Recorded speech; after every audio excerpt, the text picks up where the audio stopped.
বাংলাদেশ ক্রিকেটে আবারও সুখবর।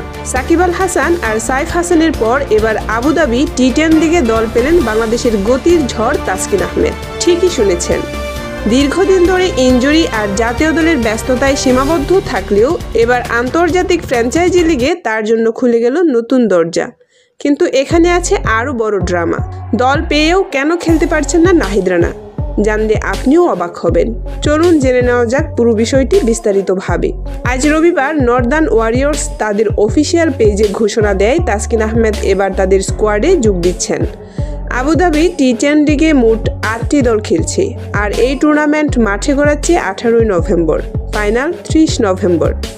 বড় মঞ্চ, ছোট ফরম্যাট, এখানে আগুনে বোলারদের আলাদা চাহিদা, আর তাসকিন সেই তালিকাতেই এখন অন্যতম।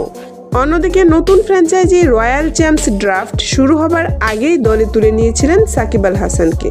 তার সঙ্গে একই দলে আছেন আন্তর্জাতিক তারকা অ্যাঞ্জেলো ম্যাথুস আর জেসন রয়। জাতীয় দলের বাইরে থাকায় সাকিব খেলবেন পুরো আসরেই। ড্রাফটের বি ক্যাটাগরি থেকে সাইফ হাসানকে দলে নিয়েছিল অ্যাস্টিন ট্যালিয়ন্স। সাইফ ব্যাট হাতে টিকে থাকার লড়াই করছেন, আর টি-10-এর মতো দ্রুতগতির ফরম্যাট তার জন্য হতে পারে বড় সুযোগ।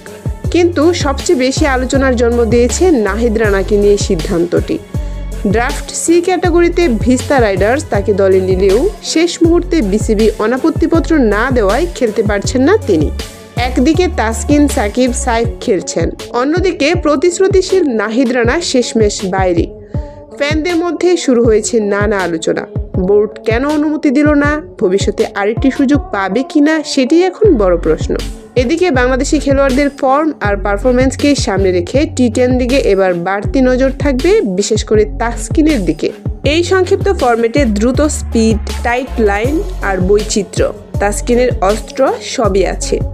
এখন দেখার বিষয় তিনি নর্দার্ন ওয়ারিয়র্সকে কতটা সামনে নিয়ে যেতে পারেন।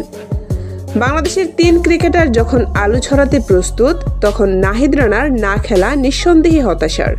তবুও আশা থাকছে আগামী দিনগুলোতে আরও সুযোগ আসবে। আর তাসকিন, সাকিব, সাইফ এই 3 জন কেমন পারফর্ম করেন সেটা এখন দেখার অপেক্ষা। আপনি কি মনে করেন এবারের টি-10-এর সবচেয়ে আলো ছড়াবে কে? কমেন্টে জানাতে ভুলবেন না। আর ভিডিওটা ভালো লাগলে লাইক দিয়ে চ্যানেলটা সাবস্ক্রাইব করে ক্রিকেটের এমনই মজার মুহূর্ত দেখতে থাকুন প্রতিদিন।